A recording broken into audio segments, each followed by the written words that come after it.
Helen Smallbone is the matriarch of a musical dynasty that includes recording artists for King and Country and Rebecca St. James. Their journey to hard-won success has always been a family affair. Take a look.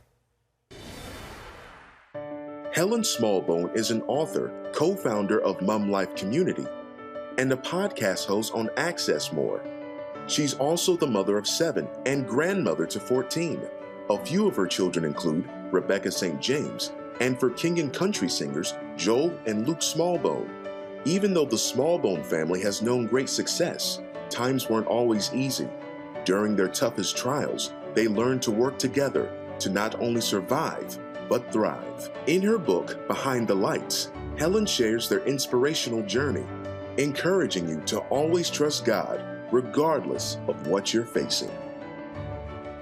Please welcome to the 700 Club, Helen Smallbone. Helen, it's wonderful to have you with us. Thank you for having me. Your journey as a family has been quite remarkable, but let's go back a little bit to the beginning. Your husband, David, broke into the music business in Australia, and after some success, what happened? Well, we actually promoted a tour back in Australia, and we lost about $250,000 on the tour. And we'd had losses before, but nothing like this. And so we knew this was going to be major life change. And so we were looking for other avenues of which to sort of continue work, because he loves Christian music, and we tried to continue in other avenues. We had 2 more doors closed, and we were basically at a loss as to knowing what to do. So God opened one door, and that was to come to America. So we arrived in America in August 1991, 30 years ago. We had 6 kids. I was pregnant with our 7th, and we had 16 suitcases, and that was our new life. Wow. The beginnings.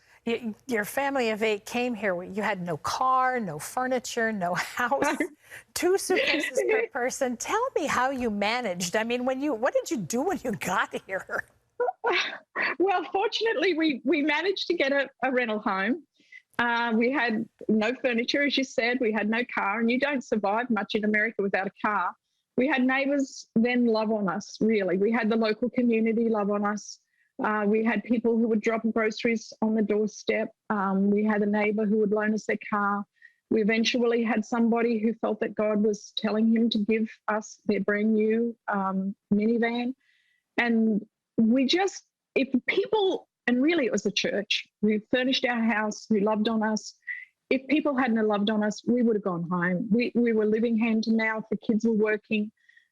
We ended up starting to rake lawns, and that's how we got known by the community. And then Rebecca was cleaning homes with me, babysitting. Daniel was working at a flea market, and eventually we were doing a bit of a lawn business. And it was really the kids who put food on the table in those early days until Rebecca got signed. You know, as I read your book, the thing that I marveled about was your ability to all stay together. I mean, a lot of marriages wouldn't have survived that. A lot of families wouldn't have survived that.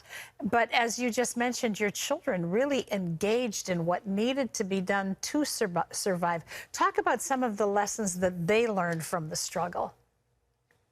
Well, we really learned to rely on each other. And I think you're on the other side of the world, no family, no friends, few business acquaintances. We're building new relationships. And so we just really learnt that we had each other, we had God. So we would gather in the living room and just pray for things that we need. And the kids actually saw God provide. And you don't have experiences like that where you see God's provision, where you rely on him, you see answered prayer. You don't have experiences like that without it changing you, and it changing you for forever. And really, I think that is the foundation. Our foundation of losing everything and having God give it back is the foundation of Rebecca's career, and then following on that, because the boys started working for Rebecca. Joel, we ended up being crew for Rebecca, really, because in 1994, when she got signed, we'd only been here a few years. We were homeschooling. We were working together. We realised how much we needed one another. And so when it got time to do tours, David decided that he had a pretty good free crew in the boys, ranging from 14 down to, I don't know, Josh might have been about 4. And so we ended up going out together, and Daniel at 14, 15 learned how to do all the lights. Ben started to learn how to do sound. We brought in a cousin who was about Rebecca's age, and they did sound together. So they just ended up learning how to do the ropes. And so it just continued on. We continued working with Rebecca through most of her career. We traveled with her. And then as the boys started being called into doing music on their own, they were Rebecca's support act, as well as Joel was always Rebecca's stage manager, as well as background singer. And that's how really everything got birthed. I want to mention that Luke and Joel actually wrote a song for you, I think appropriately titled Unsung Hero, because you kind of were the glue that held everybody together. We're going to hear some of that as you tell us about it. Talk about that song. I didn't even, these days I'm a little more disconnected from what the boys do. And this song was dedicated, I think, to me. But it really covers the gamut of what a mum does. And she's an unsung hero. Yeah, she really is. She really is. And you really were. And isn't it, it must be very satisfying to you to know that your children saw that quality in you, because sometimes that can be a very rare quality as everybody strives to get what they want out of life. You really invested yourself in your children. Talk about your passion today, mom life. My passion, you've got to understand, Terry, I dedicated my life to serving the family, really. I actively mothered for 32 years between the time that I had Rebecca, and then our youngest, Libby, was graduated from high school. And you obviously never stop being a mum. So I realized my passion was there, and about 10 years ago, God really graciously started me working at the local church that we were attending, and we eventually set up our own organization called Mum Life Community, and had the opportunity now to do podcasts. But my passion, the foundation of our society, my passion is mums, because they're and the family. And so I want to instill back and encourage younger mums on their journey. And really the book is part of that. I know that mums need all the encouragement they can get. And when they look at our journey, ours was a pretty extreme journey, but God's been faithful and God's been good.